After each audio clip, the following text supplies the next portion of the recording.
Watch, by the way, how he responds to my speech today. Will he talk about our policy differences, or will he attack me with every imaginable low-road insult? This may tell you what you need to know about his temperament, his stability, and his suitability to be president. My wife called just before. She said, "Darling, would you please react presidentially? Be presidential." I'll act presidential, but if somebody hits me, I'm going to hit him back harder. And there you have it. The reaction was certainly vicious, and we are watching both sides show some real viciousness here. What does it mean for the Republican Party? Let's bring in Matt Littman. He's a Democratic strategist and a former speechwriter for then-Senator Joe Biden. And Evan Siegfried, he's a GOP strategist who served on Rudy Giuliani's presidential campaign. Evan, this is an extraordinary day and an extraordinary week for the Republican Party. And we cannot ignore one important fact, that earlier today, Donald Trump said that he really feels that he may have to go to a third-party run if this continues, because now it looks like you've got all kinds of super PACs on the conservative side putting out very negative ads about Donald Trump. Why should he embrace this party? What happens now? Well, Donald Trump clearly can dish it out, but he can't take it. He throws out every vulgarity he can about anybody who criticizes him remotely or even points out his flaws. And now he's talking about leaving the Republican Party because he wants to be treated fairly. He has to give respect in order to earn respectful treatment by other campaigns. It's very disappointing. Matthew, look, the Never Trump sort of movement has moved forward, and liberals don't even have to lift a finger pretty much, because the Republicans who really don't like Donald Trump are going in that direction. But don't they risk a real backlash? He's got millions of people, not only that support him, but who never were Republican before, who have signed up. They really actually adore this guy. And therefore, if you go against the will of the people, that's never a good thing in America, no matter what party you belong to.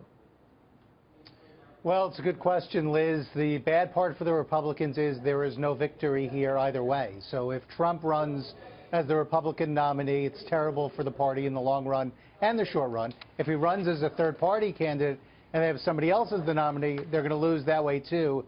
It's really too late for any good outcome for the Republican Party. They should have thought of this a few months ago. Now they've been hanging their hats on Rubio and Cruz, who the people don't seem to want. I mean, you don't hear people clamoring for Rubio and Cruz, otherwise they'd be winning. So Mitt Romney talks about supporting Rubio or Cruz. Why? There is no groundswell for those candidates. Evan, you've got a big crowd behind you at CPAC, which is the conservative organization from all different parts, and I guess on the timeline of what people feel about the Conservative Party. Lots of grassroots people there. What are they saying about Donald Trump? I know there's some Trump supporters in there, too, as well as people who are against him. There are some Trump supporters, but the majority of the people I've met and talked to are very much against Trump. I actually met a veteran. He's African-American, and he just got out of the armed forces after serving 4 years in Afghanistan in June. And he was carrying around a sign that said, "Veterans against Trump." And I asked him, "Why are you against Donald Trump?" And he said, "Donald Trump lies. He still hasn't even paid us the $6 million he did when he skipped the debate to raise money for veterans. He is just conning our entire party."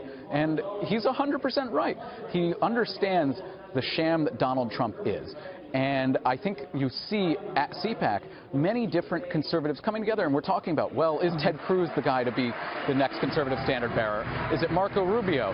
And we're having these discussions, but the one person who's never really being talked about is Donald Trump, because he's not a conservative, and he's not one of us. Hold on one second. You know, Charlie Gasparino had done some gumshoe reporting, picking up the phone, and he had said he was having trouble finding people who certainly had received these veterans organizations. They had not yet received the money, so there perhaps may be a moment to pierce the armor there, but it doesn't look like it. Let's get to Hillary Clinton quickly. Matt, I need to get your thought on this latest development, where they now have the man who was sort of in charge of the server in her home, who has now been given immunity to testify.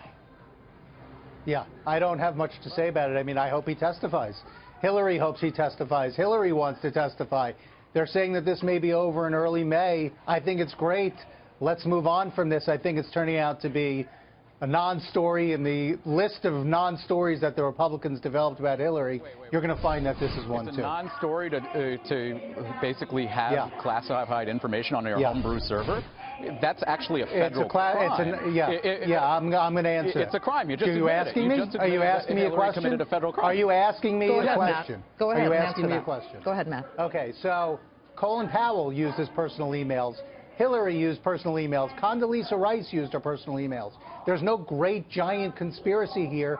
Hillary really is not in any trouble, and no one is saying that she Hillary is. It's has a made-up thousands thing. upon thousands of emails with classified And so information does Colin on Powell, them, on her and home so does Colin Powell. Well, Right. perhaps, Do you hear- gentlemen, perhaps with this latest granting of immunity, we may see an answer to some of these issues. I think you're going to see nothing. This is what's going to happen. You're going to see nothing. Yeah, because Hillary and won't I'm telling you, testify. and you have me back here, Hillary has said she will testify, so that's a flat-out lie, Evan. Hillary Maybe said if she she gets will immunity, she'll testify.